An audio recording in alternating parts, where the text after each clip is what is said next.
mounted and foot-length fencing. Trying to find the roots of Hungarian weapon sports takes us far back to Asia.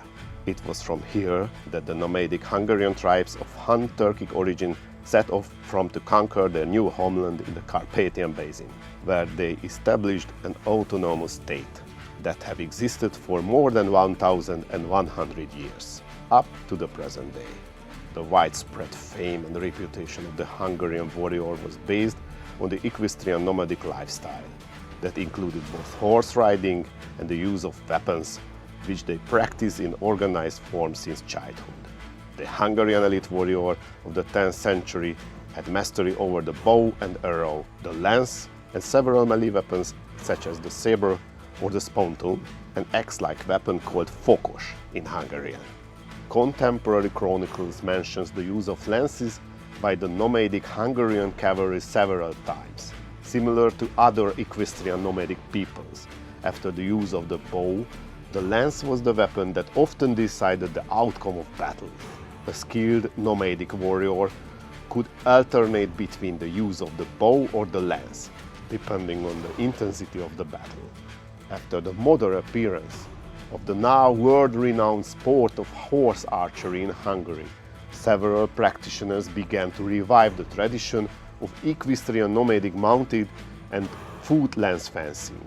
From there, it was only a matter of time before a new competitive sport was established. This new style of competition was created by the equestrian expert team of Magyar-Turán Foundation's sister organization, the Hungarian Cabaret and Tradition Preserving Sports Association. The new equestrian competition was born, called Mounted Lance Fencing. The number of groups in the country aiming to uphold equestrian traditions that choose to practice this sport is growing by the day. The coordinator and supporter of these groups is the Magyar-Turán Foundation, under the leadership of its president.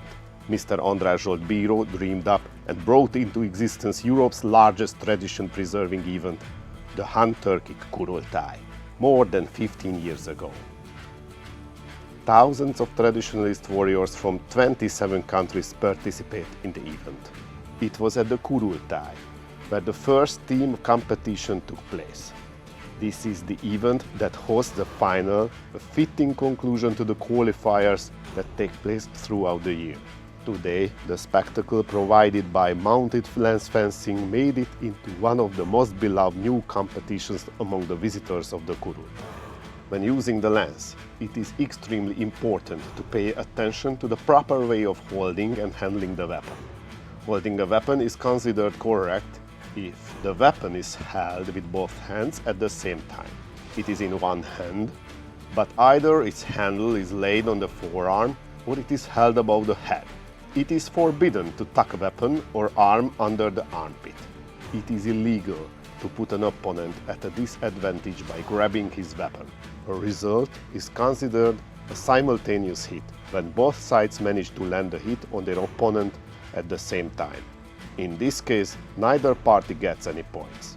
Hit zones: torso, up to shoulder height, upper arms and forearms, except the hands, legs, including the knees and below.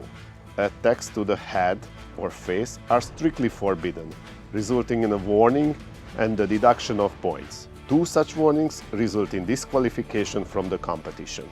Attacking a horse is also prohibited and carries the same penalties as attacking the face. The duel is fought under the supervision of the chief judge and is assisted by the assistant judges. And the duel can only start with his permission, and he can stop it at any time he deems necessary. The goal of the competitors is to score hits by asserting their fencing style with the authorized weapons while wearing the prescribed protective equipment. A valid punch, cut or jab in one of the hit zones scores a point. When either of the contestants scores a point, the chief judge stops the duel. This can also happen based on the signals of the assistant judges. After the validity of the hit has been established, the contest may continue at the signal of the chief judge. A punch or cut in the no-hit zone is not considered as scoring. Therefore, the fight does not stop. In the event of simultaneous hits, neither side scores points. In the case of hits delivered With a noticeable difference in pace, the side who manages to land the hit first gets a point. The competitor scoring 5 points first wins the duel.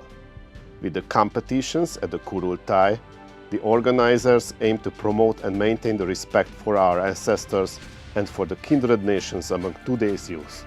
The other important goal is the education of youth to a sports, health and the environment conscious mindset with the help of our past and traditions.